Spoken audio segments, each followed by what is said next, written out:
My name is Sophia Vardkar and I'm a consultant paediatric neurologist in Great Ormond Street Children's Hospital in London.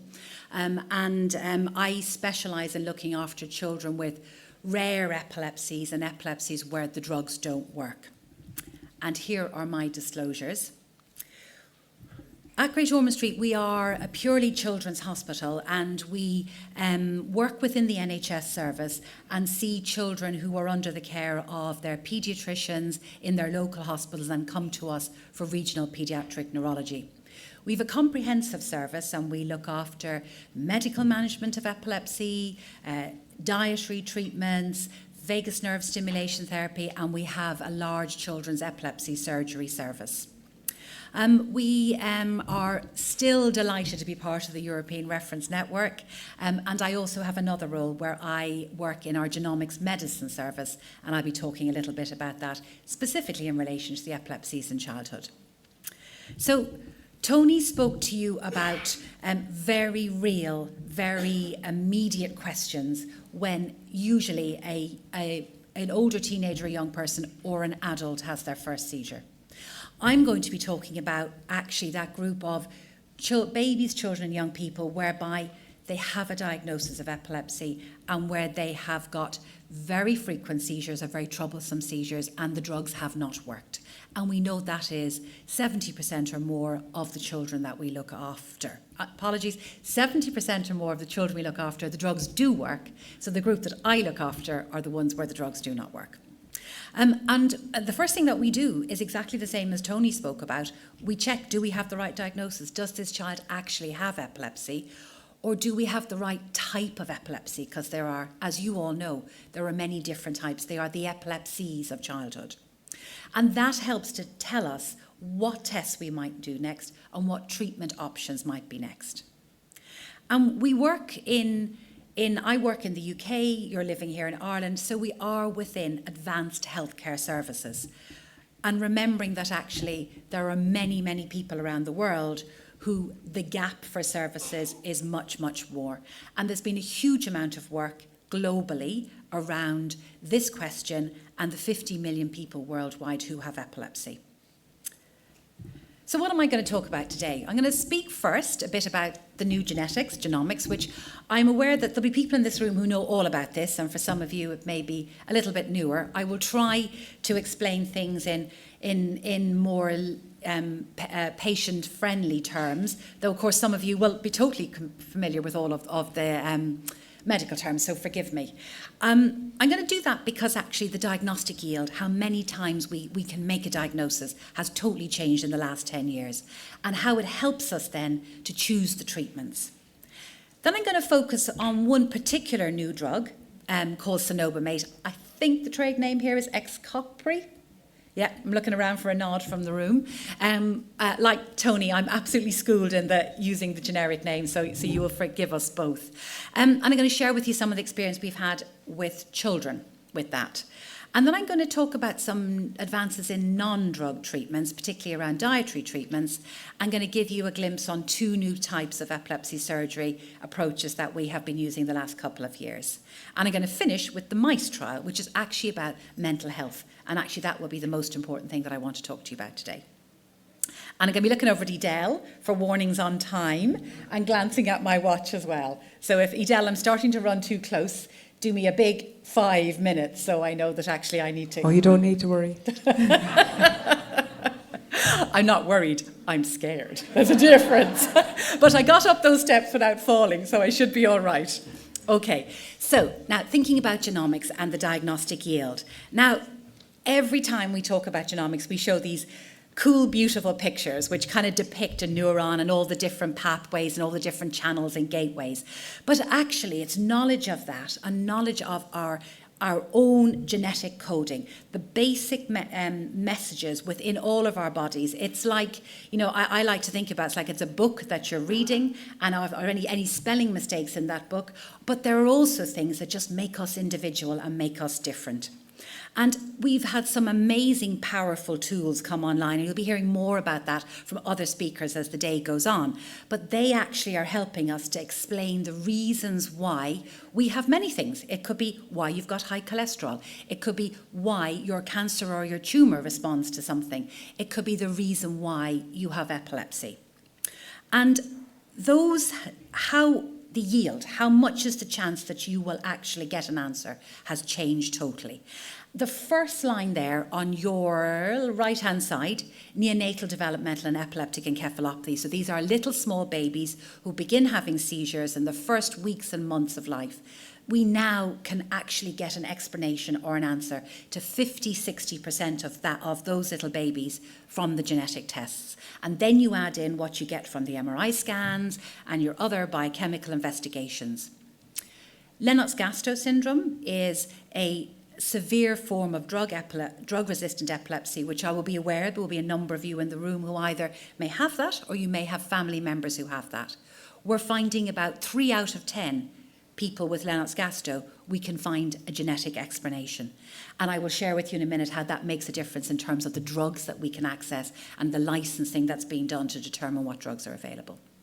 There are some other rare epilepsies where we find lots of answers, and Dravet syndrome, which many of you will be familiar with. 90% of the children and young people, we will be able to actually hone down on which actual gene it is.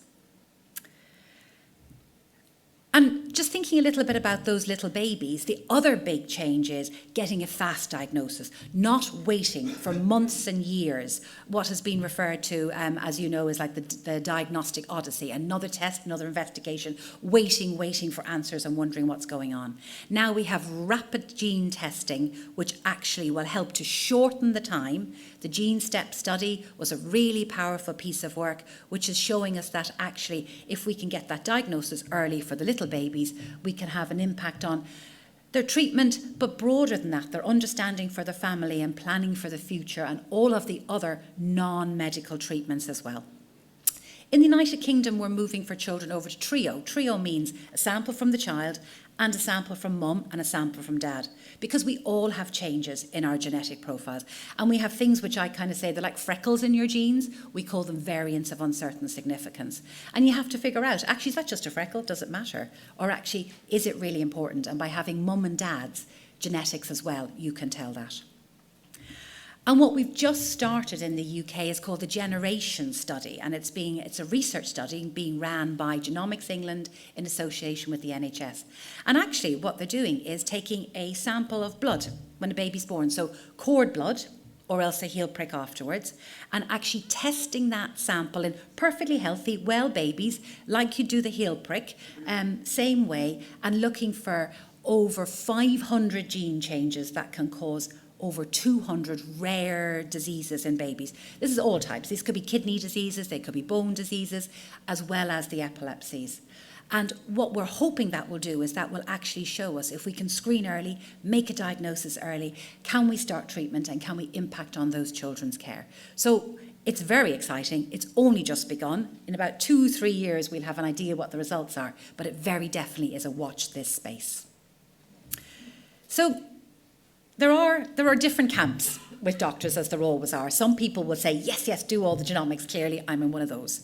And there's others who will say, I've respected colleagues who will say, what's the point? Why would you bother? What does it actually change? But I do believe it changes then what we can say to you, how we can answer your questions better, and it can help us with the different types of treatment. So I don't expect you to read that table, but it's more just glance up there and know there are different types of genetic causes that might change, whether actually, lamotrigine, Lamictal, Epilem, are they going to be good for you or bad for you? Is Epinutin, is Tegretol going to be good or bad for you? So it helps us to make those decisions. But more than that, it's also helping us with licensing of drugs. So actually, if you want to get cannabidiol, Epidiolex, in the UK, you have to have a diagnosis of either Dravet syndrome, or Lennox-Gastaut. So actually where you fit and what diagnosis and what. So suddenly the label matters. The label shouldn't matter. It should be the tapestry of you, the person. But actually to get your access to the drugs and treatments you want, the label actually matters. but also knowing the gene. And actually, really, it was Dravet syndrome, which particularly kind of put us on this road for, is that gene going to give you the right diagnosis? So for those of you who aren't familiar with Dravet syndrome, it is a gene change, SCN1A, sodium channel gene change, and it usually shows for the first time in the first year of life with what appears to be a febrile convulsion, so a high fever, and the seizure starts and it doesn't stop, and it's all down one side. But the next time you get a seizure, it's on the other side, and it seems to change. And then as the children become a bit older, other types of seizures come out, myoclonic jerks, generalized tonic-clonic focal seizures, and as time goes on, a number of those children, their learning may be affected also. So what's happened is we've beginning by having that knowing that gene change, we're developing a consensus towards treatments. You know, these consensuses, it changes all the time. This is what it is just right now, and someone will come and speak to you in 3 or 4 years' time, and we may have changed it. But that could be a good thing because we're refining what we're actually recommending. But the exciting thing now is about the gene trials in SCN1A. So what it actually is antisense oligonucleotides. So those of you who are keeping in touch with other areas in paediatric neurology, the neuromuscular world, spinal muscular atrophy, they led the way with these antisense oligonucleotides. So what the idea is you've got 2 genes, and in these conditions, one gene isn't working or it's faulty. And if you could switch on the good gene and actually make that work more, could it actually take over and be good enough? And that's what these treatments are actually doing. And it is very exciting. It is very early days. Now, they're a big deal to take. It's not, we don't like taking our tablets and everything, and as you get older, we're all on something. But actually, these are intrathecal, so intraspinal, so it does mean a lumbar puncture and the treatment being given that way. But for the children, we give them general anaesthetics, but everything has risk. But it is really exciting, and this is the way. It's very early, but our feeling is that the younger you start these things, the better. And that kind of makes sense, doesn't it? Sort of, intuitively, it feels like if you start something earlier, it's better.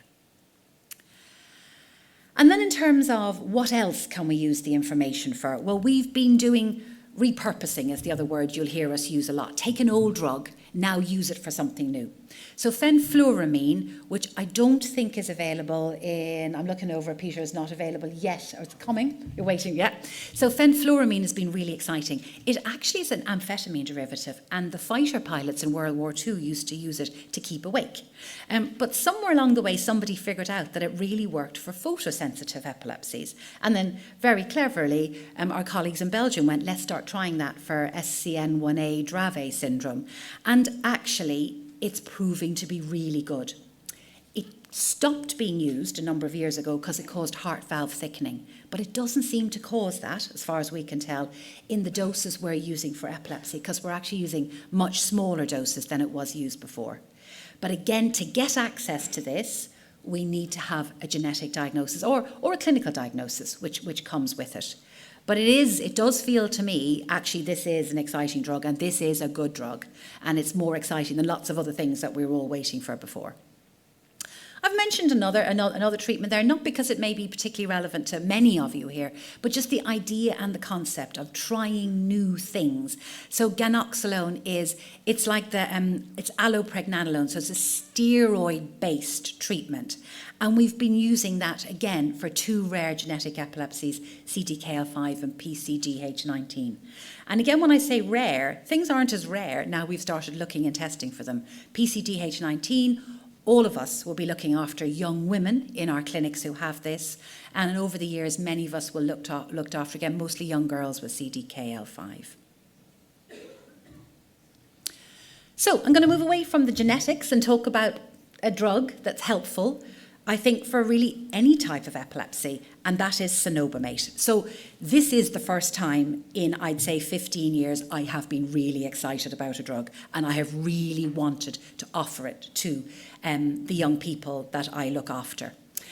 Basically, there was a drug a number of years ago called felbamate, really good drug, hardly used because it had some significant side effects of bone marrow suppression and liver side effects. So very clever people played with the drug molecule, made a designer version called cenobamate, and actually it is proving to be really good. It's probably the first drug that actually offers a chance of seizure freedom to people who are drug resistant. So this is not the drug you get after your first seizure. This is the drug when you have tried a number of other drugs. You have 3 or 4 drugs down the line. Surgery isn't a way forward. You've thought about the other treatments. And actually, this is what we're offering. It is licensed for 18 upwards, but actually what happens with paediatricians is we start using off-license in a very controlled, careful way, and the experience worldwide is that it's working just the same in the kids as it does in the adults. And it's effective, it's helpful. When a drug comes out in the market first, it's usually licensed for focal seizures, adding it on to other drugs. But what's going to happen with this is we're going to use it for all ages. We're going to use it for focal seizures. We're going to use it for generalised seizures. It's just the pattern that it goes. And it is so far so good. Now, nothing is perfect. We were quite worried about the side effect profile. We thought, is this going to be tolerated? In the drug trials, there was a lot of side effects. But actually, in real life, the tolerability overall, it's okay. One of the big things is sleepiness and tiredness. And what we find is if you're on other medications, particularly Epilim, particularly clobazam, which I think is frisium, we have to reduce the doses of that.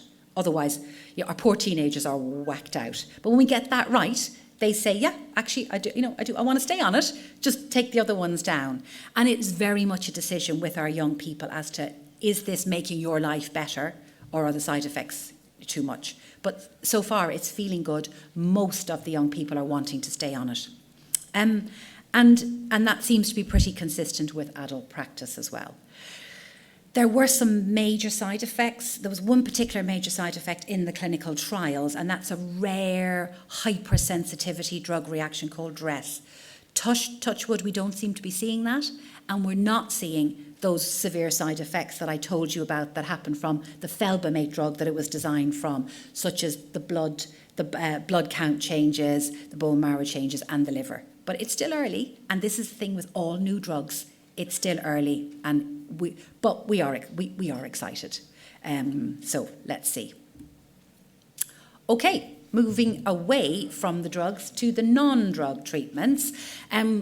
Certainly in paediatrics, we have been absolute proponents of thinking about non-drug treatments. If the drugs aren't working, and particularly if they're causing side effects, we're not sure what they're doing, we need to be thinking about what else is there that's non-drug. So the one you're all familiar with is the ketogenic diet. That's not new in itself.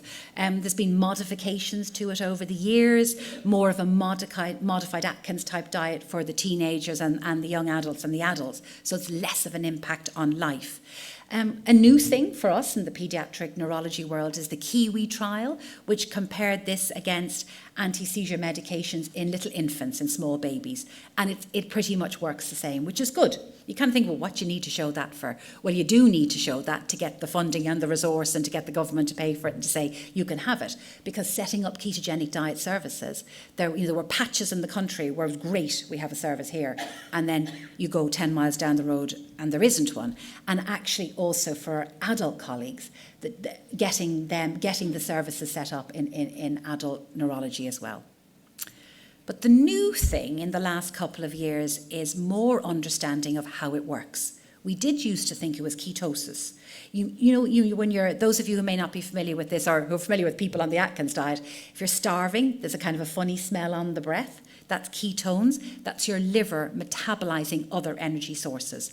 And we thought it was the ketosis, but it actually became clearer that it wasn't the ketones. It was something else in those medium chain triglycerides.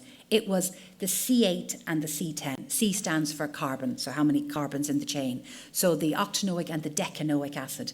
And what that actually does is that crosses over the blood-brain barrier and it activates a different kind of receptor. Remember that fancy picture that I stole from somebody else at the beginning with all those different channels and everything? So the AMPA channels. and actually decreases the whole of the network excitability in the brain. So the diet was hard to do and hard to stick to. Maybe a bit easier if you're a small child and your mummy and your daddy was making everything for you and telling you what you have. But if you're trying to have a life, keep a job, getting to school, doing all those other things, it was hard to do. So the new thing is the ketogenic diet, basically in a kind of a yogurt. That's really what it is.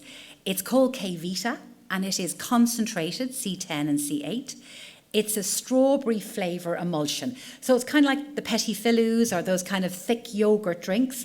Tastes a bit like that. It's got a bit of a greasy aftertaste, but it's all right. And almost everyone we've given it to can tolerate it and drink it, and it tastes okay enough to keep going. And you basically are taking it about 4 times a day, kind of a pack like this. You could bring it to school, you could bring it to work with you, you could bring it on trips and out of the house. And it's with a normal diet. It's pretty high in calories, so you have to make sure you're not eating all the donuts all the time. But it's not a special diet. You're not weighing out everything, and you're just keeping an eye on things. And you don't have to measure the ketones, so you're not doing, finger pricks or urine tests or anything like that.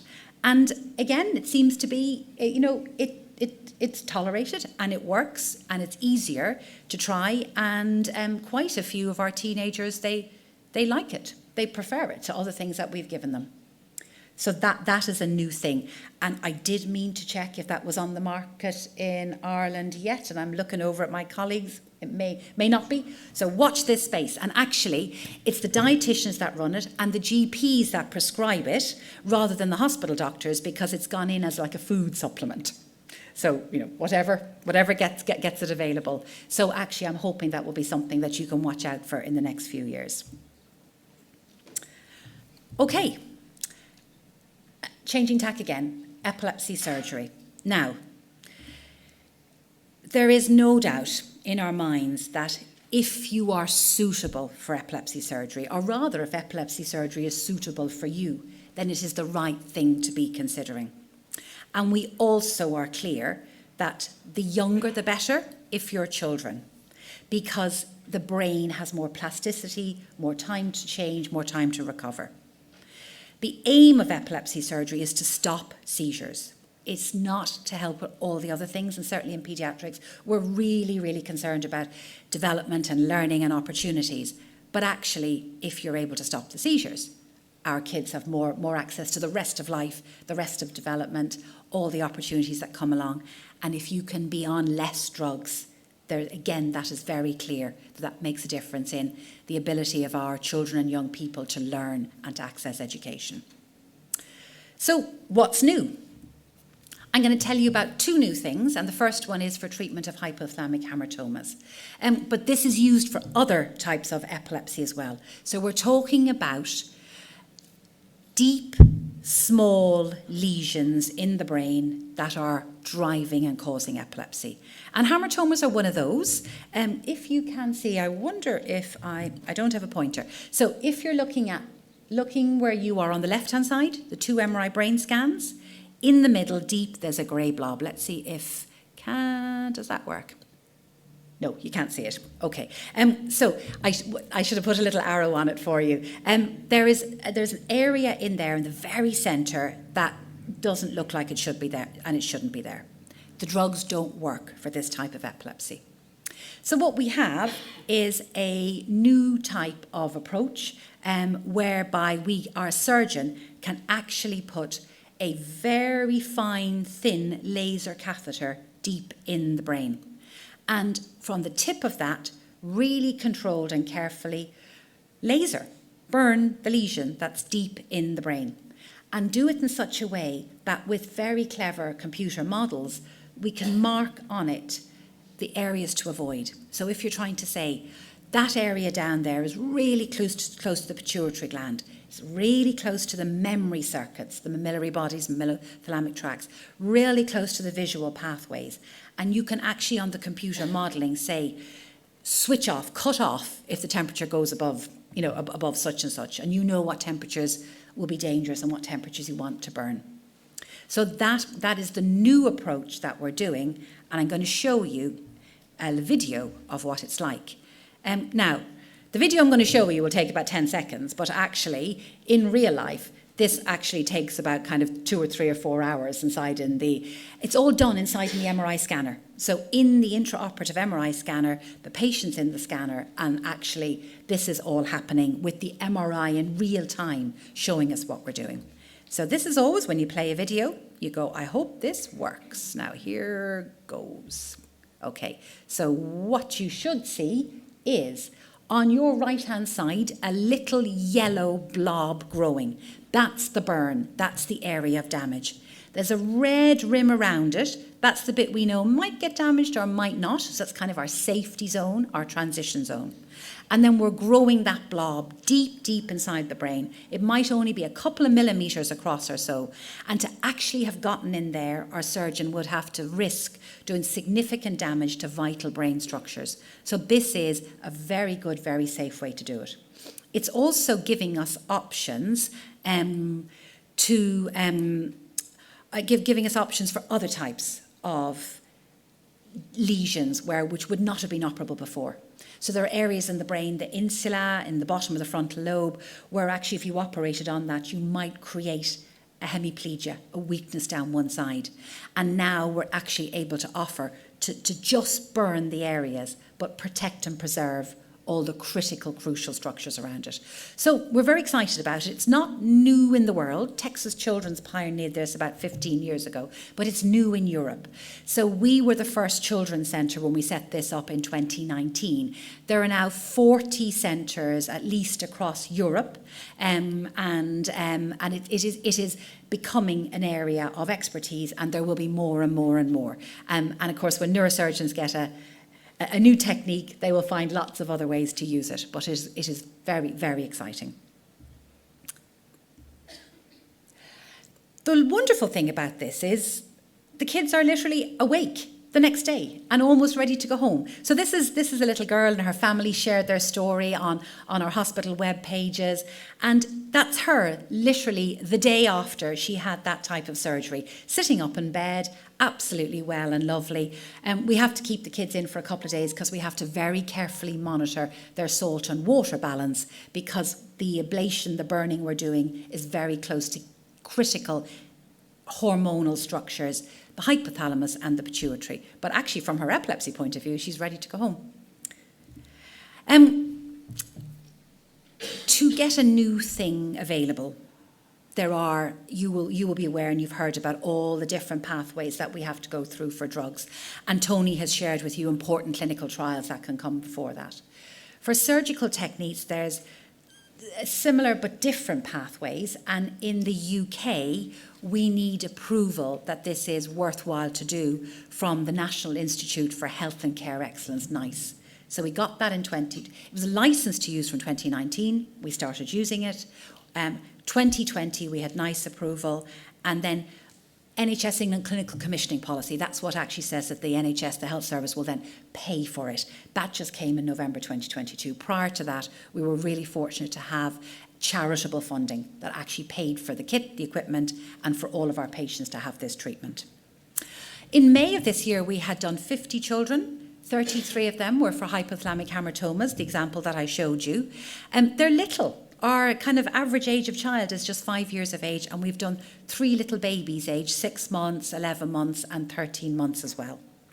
And remembering this was something that a couple of years ago we had nothing at all to offer, 6 out of 10 of those children with hypothalamic hamartomas are seizure-free at 1 year. I forgot to explain to you the word there, gelastic. These kids have a really particular type of unusual seizure called a gelastic seizure or a laughing seizure. Or they get one called a dacrystic seizure, which is a crying seizure.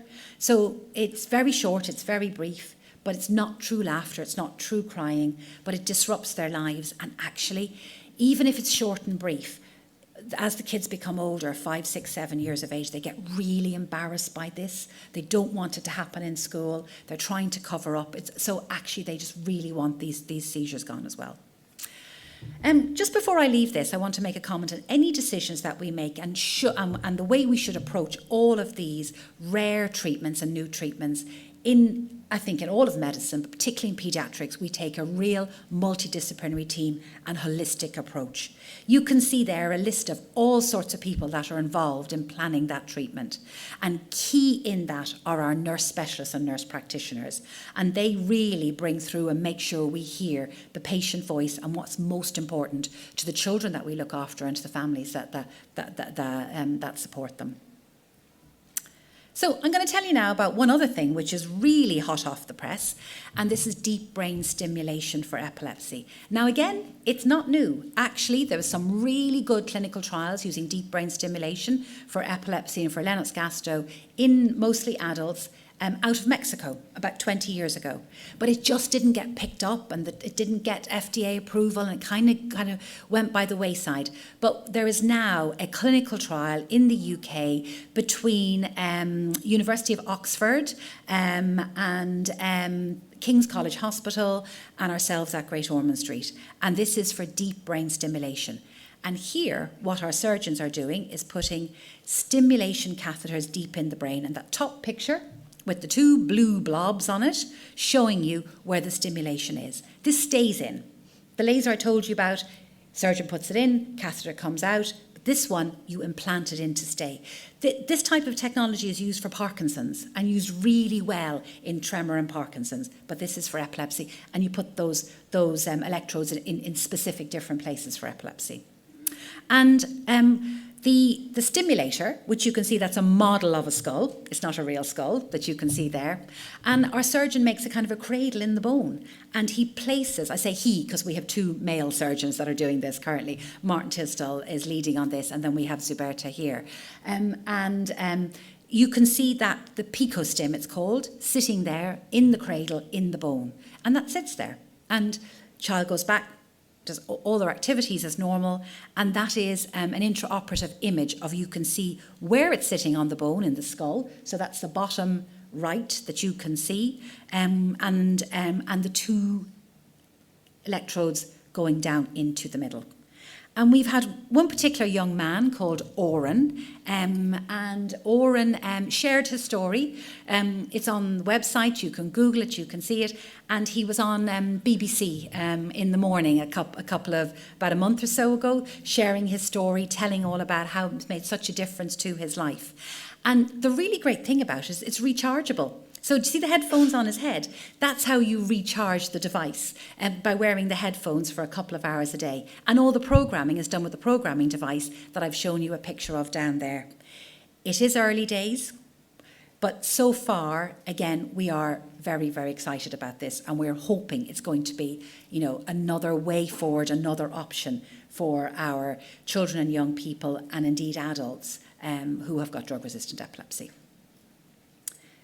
So my final thing is taking a different tack, and that's about mental health. And I want to tell you about the MICE trial and what that means. And this is a quote. This is something that one of our parents said to us. And to me, I think as a doctor, it struck something with me because, remembering that actually the children, young people, the families that I see, which you are living every day, you're living with epilepsy. And while the things I've spoken about are to try and improve the epilepsy, maybe reduce the drugs, choose the right treatments, there are so many other things. And actually those other things can be much more important at different times.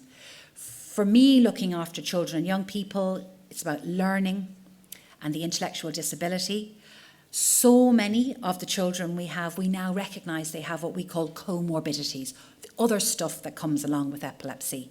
ADHD, autism spectrum, mood disorder, anxiety, functional symptoms, and challenging behaviour. And actually, what else is there that we can put around in the social supports, and thinking about the brothers and the sisters and the parents and the extended family as well. And so many times we would say, actually, I can't help you with that, but I know you need an assessment to see if you have that diagnosis, and that will help school. I know you need child and adolescent mental health support. I know there are people and professionals out there who have the expertise to help you. And what you'd get back was, we can't help you until the seizures are treated. come back when the seizures have stopped. And we knew for some of these kids, we were not going to be able to stop the seizures, but we knew they needed help.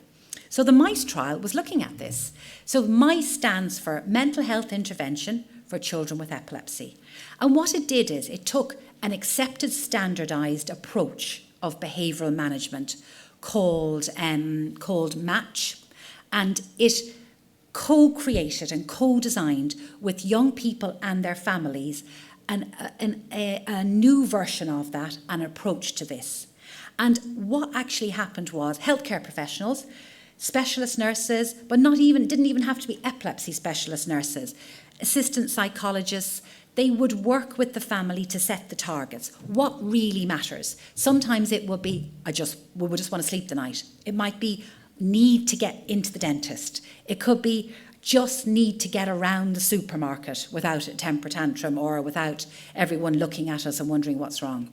So the family would set the target they needed to do, and they would work with the behavioural modification approaches as to how to achieve that. And they would do that over a series of 8-10 visits that could be by telephone, they could be virtual, and they supported the family through it.